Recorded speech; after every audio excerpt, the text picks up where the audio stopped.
So the president just announced that he wants to ban corporations from buying single family homes. And guys, if you've been trying to buy a house here in San Antonio or New Braunfels, you're probably thinking about it now. I mean, finally, maybe I can actually compete in this housing market now. Guys, but look at everything. I mean, here's what nobody is telling. I mean, at the end of the day, while Wall Street has lost billions this week and everyone's celebrating on social media, the data tells a completely different story. And guys, if you're a first-time buyer, or maybe you're just a veteran who's just using their VA benefits, or maybe a family that is just struggling with affordability, you need to understand about what this policy actually means for your ability to buy a house here in the New Braunfels, San Antonio area. Good day, I'm Cody Posey. I'm a real estate agent with Pop By Realty here in the San Antonio, New Braunfels area. And over the past 24 hours, guys, I've received a ton of messages asking me, does this mean homes are about to get cheaper? Or should I just wait to buy now? And guys, what I'm going to do today is I'm going to show you the data that actually breaks down what this ban could realistically do in our market, but specifically and most importantly, I'm going to show you what you can do right now that will have a bigger impact on your home ownership. Guys, this policy may have happened in the next year or two, how it's going to impact you, and that's what we're going to talk about. So let's dive in. So first, let's talk about how many homes corporations actually own right now, because when you look at the narrative, you probably heard Wall Street bought up all the houses and that's why you can't afford anything, right? Guys, first thing, if you look at the chart that's going to be popping up on your screen, I mean, the reality is nationally, large institution investors, and we're talking about the mega companies like Blackstone, Invitation Homes, America Homes for Rent, they own approximately about 2/3 of 1% of all single family homes here in America. I mean, that's 0.67%. So just let that sink in right now. And guys, if you think that they're buying less than 1% of homes and that they're currently on the market, but where things get interesting for us is San Antonio is a very different picture than the national picture in 2021's. Because during the peak of the pandemic housing frenzy, 40% of the homes sold in Bexar County went to institutional buyers. 46%. Guys, that's up from just 11% in 2020.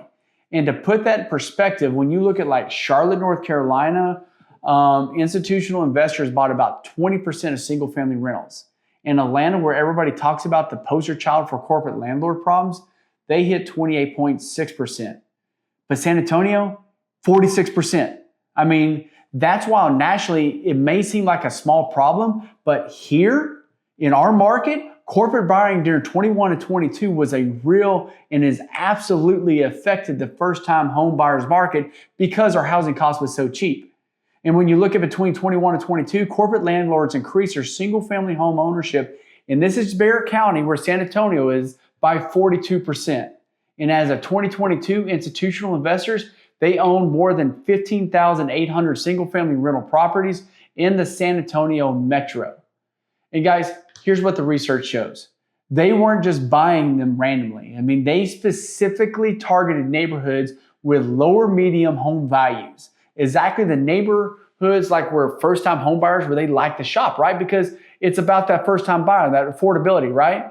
And that's where, when you look at populations, they were really targeting those low-income populations. And guys, if you felt like you were competing against cash offers from these investors in 2021 and 2022, guys, you weren't imagining. It is a real thing. It was actually happening.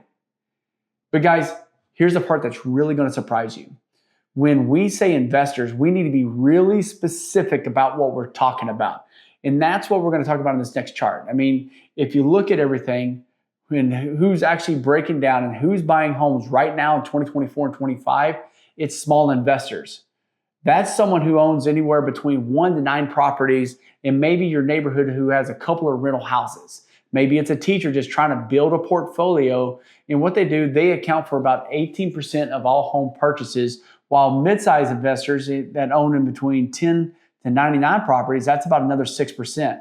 Large investors between 109 and 199 properties, that's less than 1%. But when you look at the mega investor property companies that the president is targeting, it is also less than 1%. So guys, here's a critical insight. Even if Trump ban passes and we have to eliminate 100% of mega investors of buying, that's 1% of the current market. I mean, the 24% of investor activity from the small to mid-sized investors, that number, that's going to stay the same. And look, I'm not saying this to be cynical or negative. What I'm doing, I'm trying to educate you on this because you're waiting on this policy to magically eliminate investor competition. And guys, if you're waiting for that, you're going to be disappointed because the majority of investor competition that you're facing is coming from the small town investors who won't be affected by the proposed ban or what we know about it right now. Now, does that mean that this ban will do nothing? No, it doesn't mean that. In specific neighborhoods, especially here in San Antonio, Braunfels area, where there have been mega investors concentrated their buying, especially in that $200,000 to $350,000 range, guys, you may see a little less competition that may open up the market that may actually lower the actual housing costs. But it's not going to be the game changer headliners that they're making it look like to be. All right, so if corporate buying isn't the main reason for homes being affordable, then what is, right? So in this chart, like when you look at this is one of the things that keeps me up at night. So first-time home buyers used to represent 40 to 50% of all home purchases going back to the 1980s, 90s, and 2000s. But in 2010, we're still at 50%, but by 24, we're at 20%. In 2025, it's 21%. And guys, that's an all-time low. We've never been this low in a recorded history. And guys, and look at this. I mean, the median age of a first-time home buyer has climbed from 28 years old to 40 years old in 2025. Guys, 40 years old. I mean, that's 5 years ago with me. And if you think about that, that's a 12-year delay.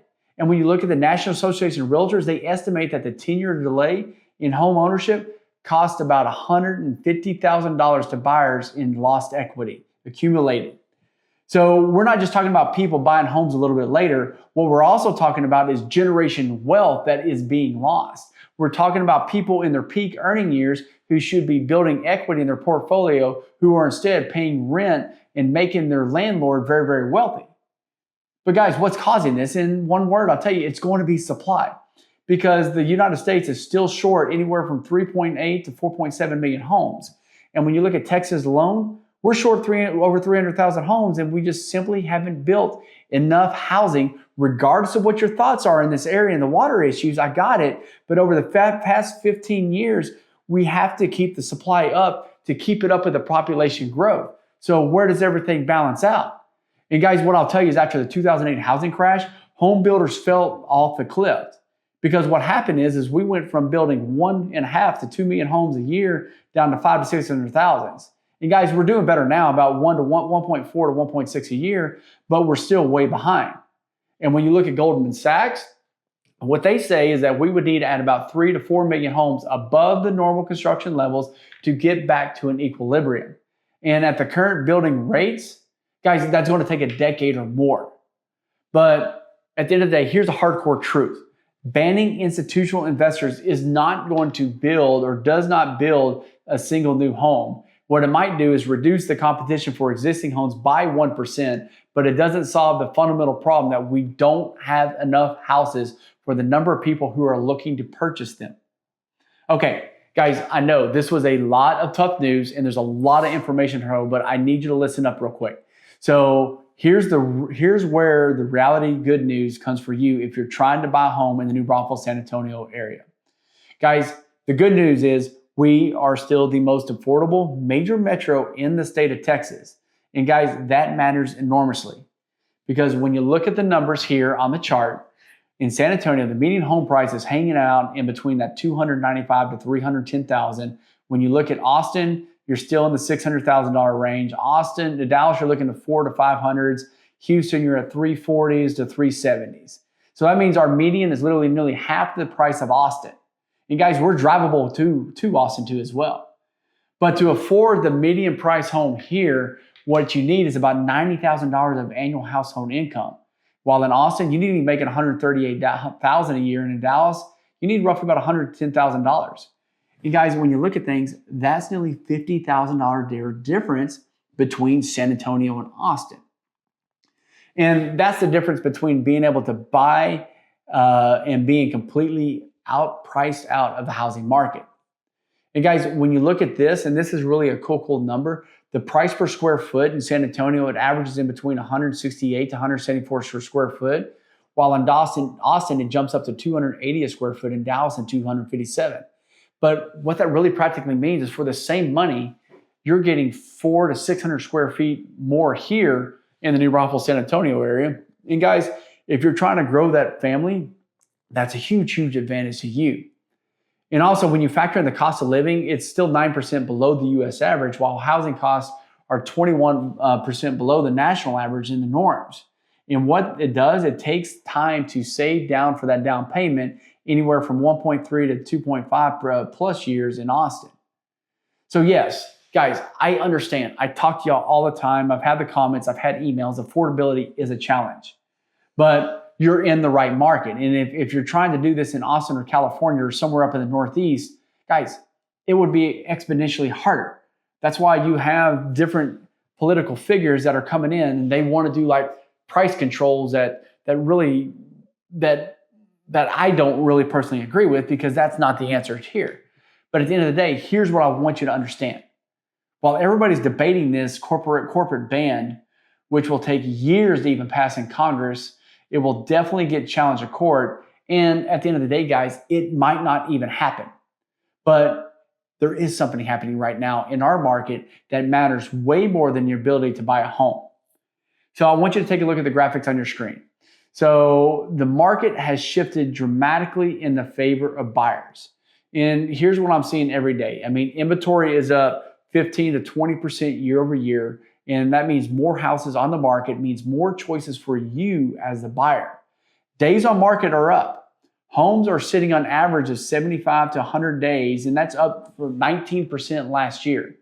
And what that means for you, that means less urgency, but more time to think, but to provide more negotiating power. Price cuts are everywhere. I mean, the median price reduction right now is about $19,000, roughly 5% of the home. And some homes are even selling more than 10% below the asking price. In fact, what I'll tell you is for a house that I just purchased for a buyer that we're going through it right now, it started at $249. It dropped to $235. We got this for $222 plus another $3,000 below, $3,000 in seller's concessions. So that's also where I tell you guys, seller concessions are back even with the price drops, because I am negotiating deals where sellers pay the closing costs, buying down interest rates, which is one of my key points that I've talked to numerous of my short videos, to include home warranties and things that were completely left off the table in 2021. But those seller closing costs to get that rate buy down, that's your magic bean right now to purchase a home and to compete with to get a better rate at a better price. And guys, if you've been waiting on the sidelines and waiting for the right time to buy and asking yourself whether this is the best market conditions that we've had in 3 years, guys, and if you're going to continue to wait and waiting for the corporate ban that might take 2 to 3 years to implement just for a bucket of hope and for that magic bean that doesn't exist, and if it's whether or not it's going to affect 1% of that competition, guys, that's not your strategy. The strategy is taking advantage of today's market conditions where you have real negotiating power. That's a strategy. So let's talk about what you can actually do. And because what I'll tell you is there are programs right now that can get you into a home way faster than any type of policy change that may or may not come from Washington. For when you look at San Antonio buyers right now, the city of San Antonio offers up to $15,000 in down payment and closing cost assistance.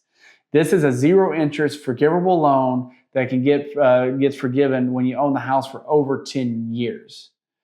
Now, there are income limits for this. It's like if you make less than $54,000 if you're single, or $61,000 for a couple, and the max home price has to be $305,000. But these are only for people looking to purchase in Bexar County. So if you think about this and do the math to it, on a $310,000 loan on a home, you would normally need about $31,000 for $10,000 down payment. With that HIP 120 down payment assistance program, that would drop that down to $16,000, saving you about 9 to 12 months of down payment accumulation time. But also, for all the Texas buyers, you have the Texas State Affordable Housing Cooperation, and offers you up to 5% of your loan amount as a grant. Now, the number of these loans are very limited by quarter, and guess what, guys, you don't have to pay it back. So what that means is on a $310,000 home, that's $15,500. And guys, it can be combined with an FHA, VA, or a USDA loan, or even conventional loans as well.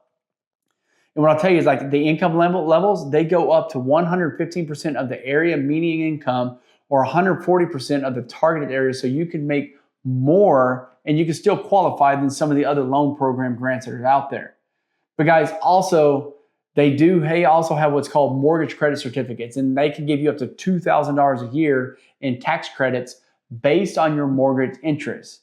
And guys, when you look at tax credits, that at the end of the day, that is the real money that's going to be back in your pocket every single year. So for instance, like if you're a veteran, if you could picture this, your VA loan is one of the most powerful home ownership tools that exist. When you look at it, zero down payment required. You don't have to pay private mortgage insurance, and that's pretty much that's why you pay your funding fee. But also your interest rates are going to be more competitive and more flexible credit requirements than any other type of loan out there. So look at things like when you look at a $310,000 loan with a conventional loan, you would pay about $150 to $200 a month less in PMI until you hit that 20% equity.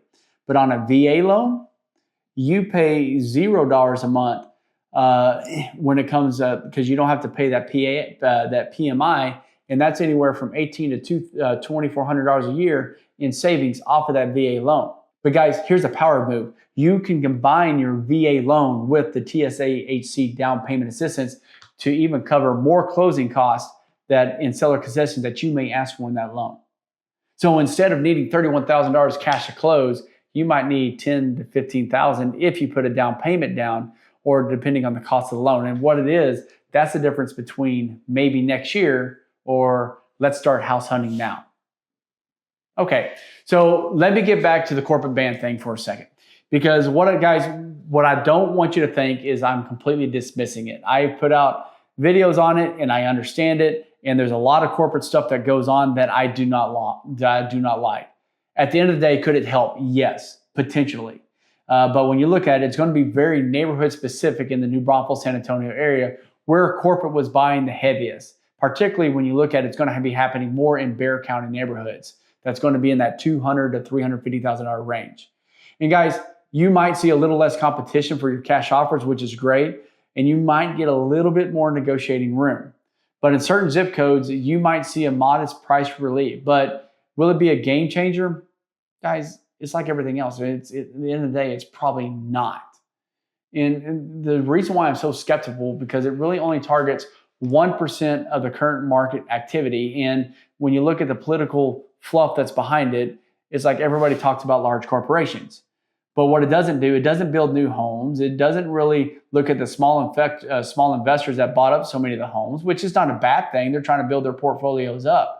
But what it could impact is new construction homes if it includes the build-to-rent homes that it takes years to pass.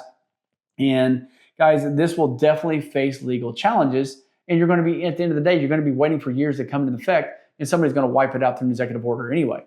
And guys, I'm not saying don't be hopeful of it. I'm saying just don't put your home ownership plans on hold because you're waiting for a simple policy to pass.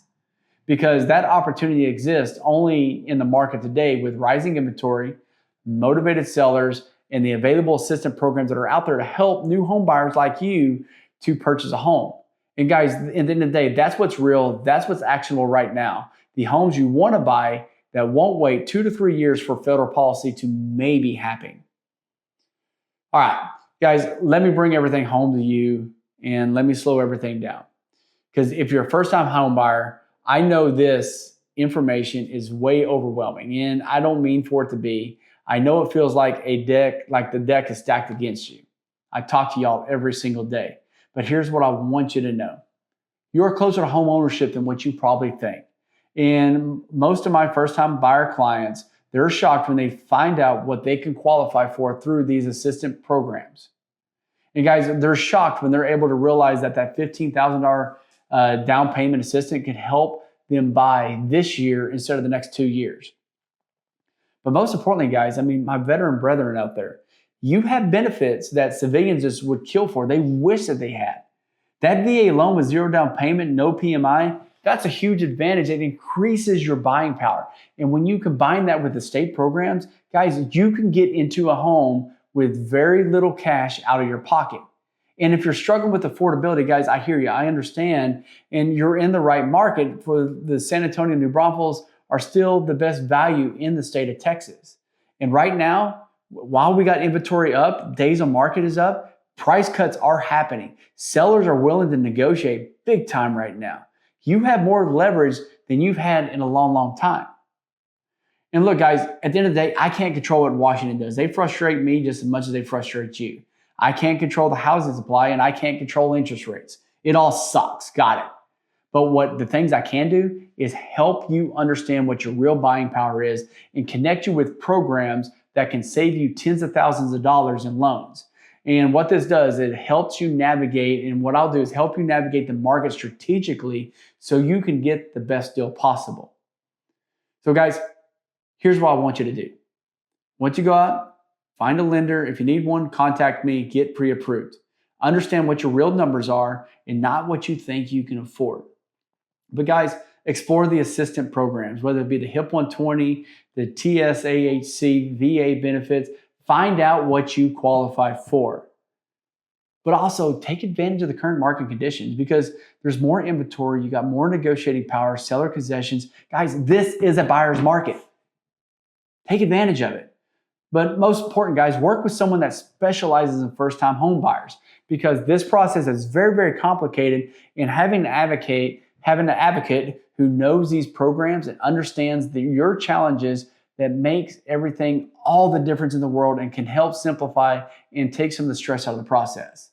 And guys, if you want help figure this out, I'm here. Drop a comment, send me a DM, check the descriptions for my contact info.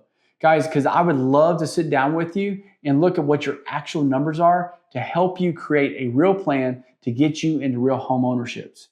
Guys, because the American dream of home ownership, it still exists, it still is real. It is still very attainable. But what it does require, an understanding of the actual market dynamics, cutting through all the noise and all the crap, and taking that strategic actions.